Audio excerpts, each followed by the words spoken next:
Welcome to the high plains of Texas.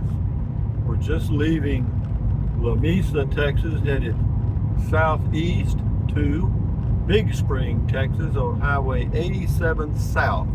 Temperature 67 degrees, 7:30 a.m. Texas time, and not a very busy highway yet. But we get up here to Big Spring, we go left on Interstate 20,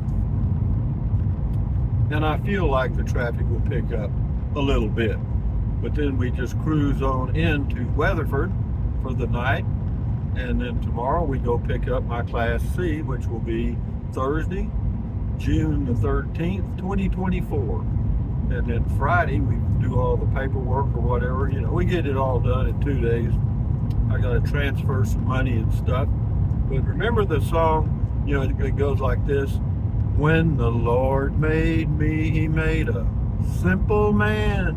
Not much money, not much land. He didn't make me no banker nor a legal charmer. When the Lord made me, he made a black land farmer. Well, see, I grew up on a farm in South Texas. Oh, God. I spent the early years of my life on a farm. And,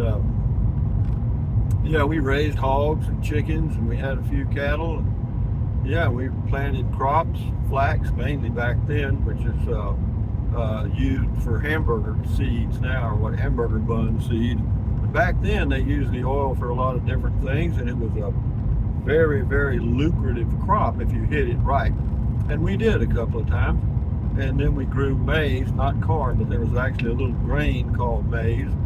And it was a fun life growing up on the farm. And when I look at this, of course, around Kennedy, Texas, where I'm talking about, which is in southeast Texas, kind of south of east or east of southeast of San Antonio, Texas, it wasn't quite this flat. We had rolling hills and more mesquite trees. But this land out here, this is all agricultural land. I think they plant a lot of cotton out here, probably cotton and corn. But they irrigate here, all around the Lubbock, Amarillo area in La Mesa. They do a lot of irrigating, and the problem is the groundwater that was always there is diminishing or going away, or not as much. Some of these farmers are having to sell out. But irrigation is the way to go. When I grew up on the farm, we had to wait on Mother Nature to water our crops just right. But there were seasonal rains, so if you knew when you were going to need the rain, you'd plant your crop accordingly, and then you would harvest in those drier months, and hopefully that all worked out. Sometimes it did, sometimes it didn't. It was like winning the lottery sometimes. But there goes a big old fifth wheel. Different strokes for different folks, But I'm getting a Class C. But anyway, back to farming. Was it a good life? Man, it was the only life I knew. You're born into a lifestyle, and it's just the way it is, And everybody around us was doing pretty much the same thing. Small town, Kennedy, Texas, at that time was about probably 2,500 or 3,000 population. And there was a little oil and gas at that time in the 50s. And well, it still lingers today. There are some oil fields there. But anyway, this all kind of brings back old memories. I see those old crops planted in perfect rows, and we did the same thing. It was a miracle that we did. We had tractors. We did. The ones they have now have covers and air conditioning and GPS and all that stuff. Well, we didn't have any of that, but that's just the way it was. Kind of like. Cars are different now, so is farming equipment. But we're cruising along right now at 60 miles an hour, and we're getting 31.6 miles per gallon overall, and 47.7 at this moment. I'm pleased with the fuel economy of the Ford Transit Connect cargo van that I have. It's a 2023 XLT, and I look at all these people out here. it's a wonderful, free, kind of a interesting free life. You know, when you work hard when you work on a farm, and then you play hard because there's a lot of time that you can kind of work on work on equipment, or we would take off 2 or 3 weeks in December every year and go down to McMullen County and go deer hunting.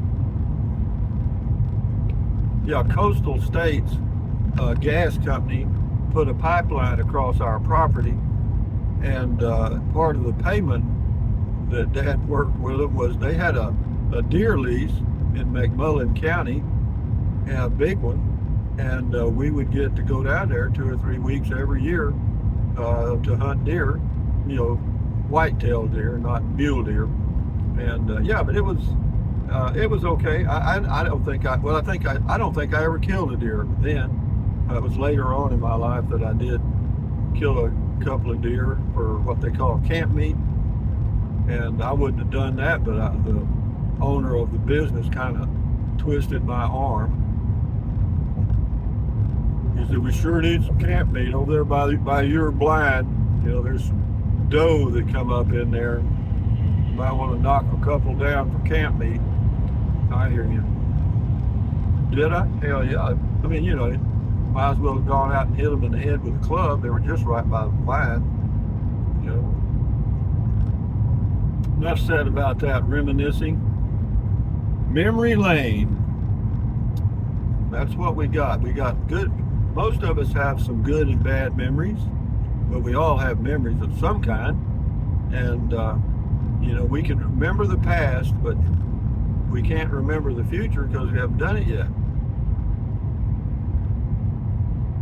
But one day at a time, one moment at a time will get you through life. Try to put a smile on your face, enjoy it the best way you can, because you don't have a lot of control over a lot of things. This is just a straight shot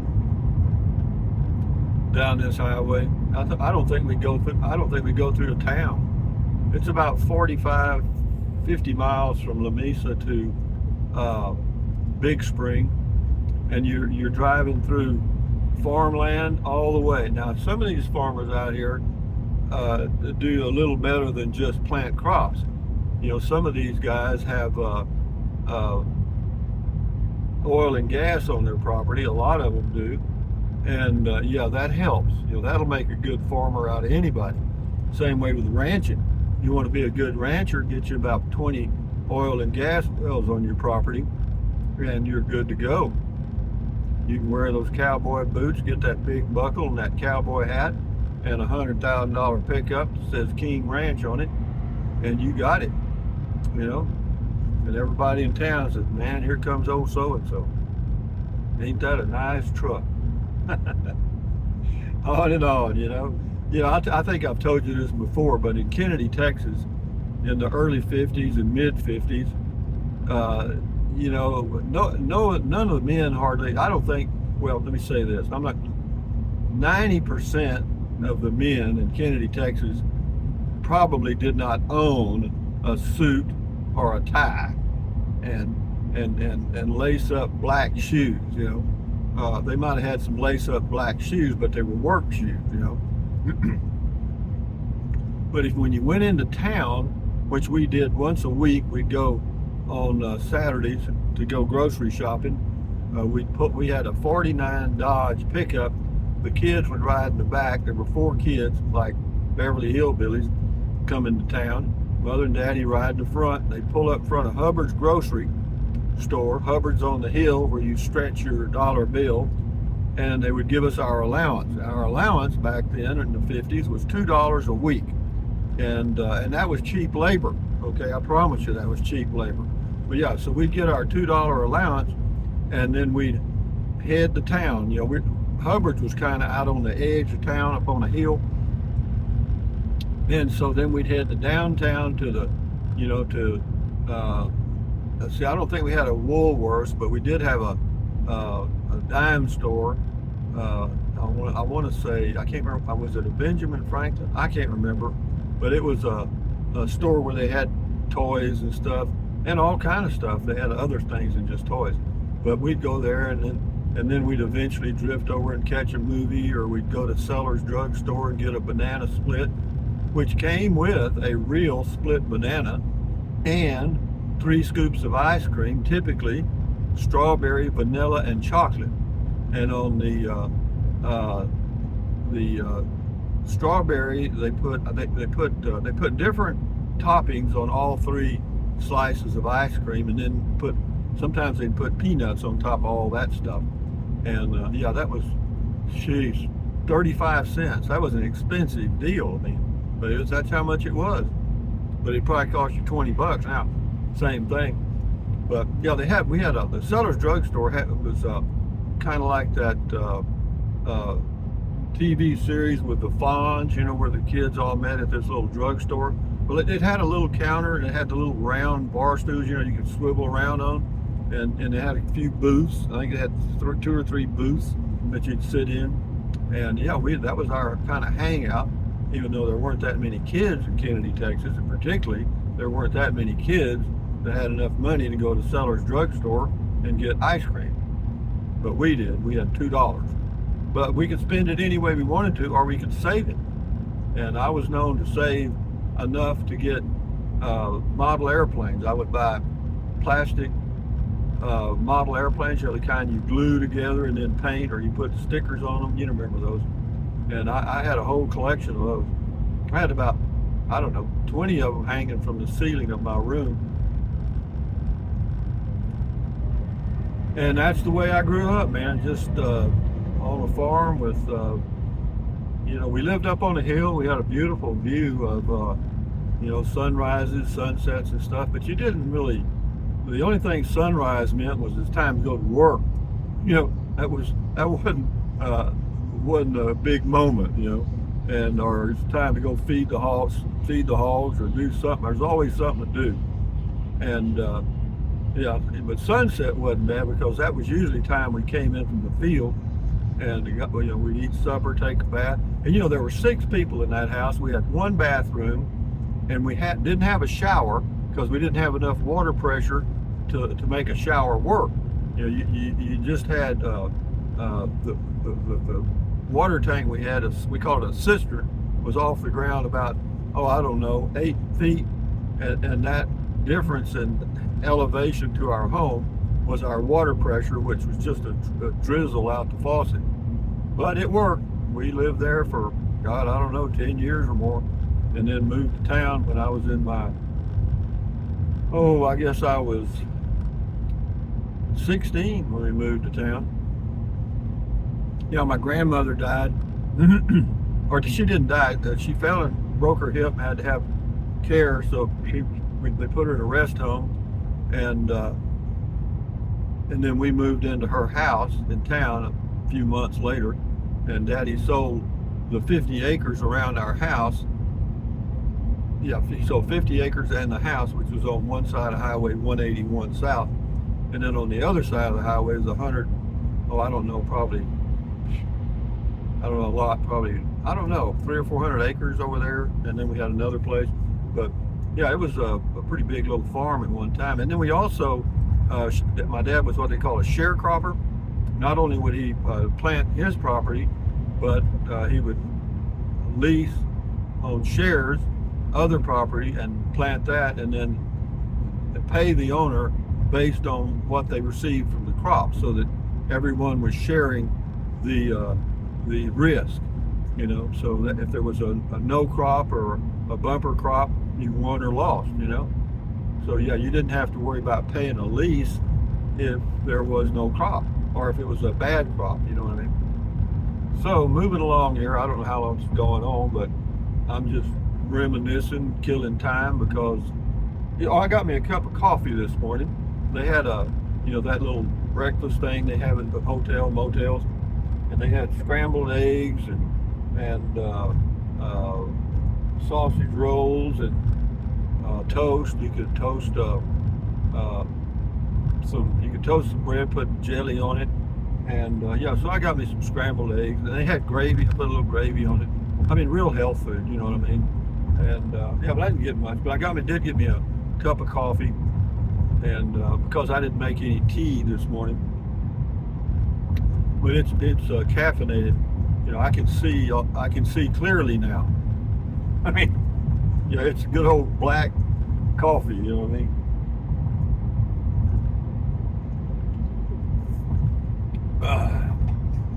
We used to. You ever remember a drink called Ovaltine? You would mix it in hot water, and it made a kind of like a chocolate drink. Ovaltine. And then there was Bosco. That was a dark chocolate syrup. And I remember the advertisement on TV was a little calf standing beside the mama cow, and he's looking at her and he says, "Mama, I want Bosco in my milk." Crazy, man. Yeah, that was a big ad. But we had Bosco. Yeah, we did, because I'd put a teaspoon in a glass of milk, stirred around, and that was a big treat. Yeah. It was simple. Well, it was definitely simple, I mean, we had a garden. We got all fruits. We got all our veggies from that. We had a peach tree, a couple of peach trees, did okay. And what else? Yeah, the garden was about I don't know, it was pretty big. It was probably, I'm going to guess, 40 yards by 30 yards or something like that. A big garden. Because you had to feed 6 people. And then we had chickens. We'd go gather the eggs every morning. Somebody would. And that was a big treat. Yeah. So we lived, talk about natural food. We had it, and we butchered our own hogs and beef. And, now the calf, we would take a calf to town, because a calf might weigh 200 or 300 pounds, and you wanted the meat cut up right, so you'd take it to the guy in town. He also had a barbecue place named Smollett, and he would cut it up, put it in freezer wrap, and then we'd put it in our freezer. We had a big freezer full of pork and beef. And we also had fresh chicken all the time. Anytime we wanted a chicken. Are y'all interested in all this crap? I mean, but we didn't have any goats. We did not have any goats, as I recall. I don't think we ever had a goat. That was a shame. We were, look at this. Now you talk about an accident. You got one pulling across here, one stopping, backing up traffic. This is out here. This is in the oil patch here. And these guys are definitely in a hurry. They're tired. They work, to pay the bills out here, because their rent's so high. They gotta work 20 hours a day. Worked all day on a John Deere tractor, just thinking of you all day. Remember that song? You're the reason God made Oklahoma, and I'm sure missing you. But anyway, guys, from out here on the road, just giddy. Y'all have a good day. And, as far as I know, some of you leave comments that, if I were you, I'd, or I think you should. Those are interesting comments, and I'll read them and thank you for them. But just bear in mind that I'm always going to just do me and what I want to do when I want to do it. And I recommend that all of you do the same, because it's your life. And when you get to be 78 years old, you might want to look back and say, kind of like the old Frank Sinatra song, I did it my way, and, and I know there's limitations in there. When you're in the workforce, you got to play the game, but when you're retired, assuming you have a reasonable amount of income, if you've got over $800 a month coming in retirement, or $1,000, you can live pretty good out here on the road if you can get something paid for. If you don't have any payments, then you can live good out here on the road. You can, or reasonable. I mean, don't think it's all a bed of roses or everything that glitters is gold out here, because it's not. But a lot of times it's pretty nice. And I'm not sure.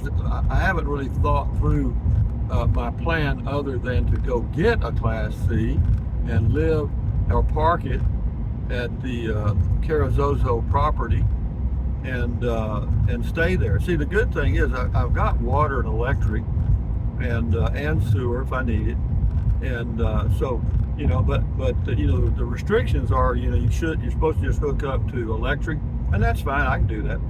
That's all I need. And the water's there. I'm going to use it. You got to know that. But enough said. On the road again, June the 12th, 2024. Right now it's 7:50 a.m. and it shows to be 70 degrees. And I got to tell you, this time of the year in this part of Texas, that is excellent. The reason it's cool is because they have had some rain out here for the first time in a long time. Not a hell of a lot, but some. And it has helped a great deal. And so with that in mind, ladies and gentlemen, I know y'all are excited about looking at this flat country out here, but yeah, this is farmland. Some of these guys own thousands of acres, man. And if you want to know where your food and your clothing, etc., comes from, it's from places like this. But having said that, ladies and gentlemen, thumbs up, carpe diem, adios, bye-bye. Buy anything you want anytime. But if you think about it, use the link to Amazon products in the description of all of my videos. Some of you have used it, some of you are, and I appreciate it. It helps a little bit. It helps pay the gas bill out here. And, but yeah, drink plenty of water. 3 or 4 quarts a day won't hurt you. It's good for you. Take deep breaths. Breathe in, breathe out slowly. That relieves stress. Well, that's excellent. And then stretch, walk, exercise your body once or twice a day. When I get to Weatherford, I'll go take a walk. And yeah, stand guard at the door of your mind. Accentuate the positive, eliminate the negative. Enjoy your life one day or one moment at a time. Adios, amigos, until the next video coming up whenever I get the urge. Adios, guys. Bye-bye.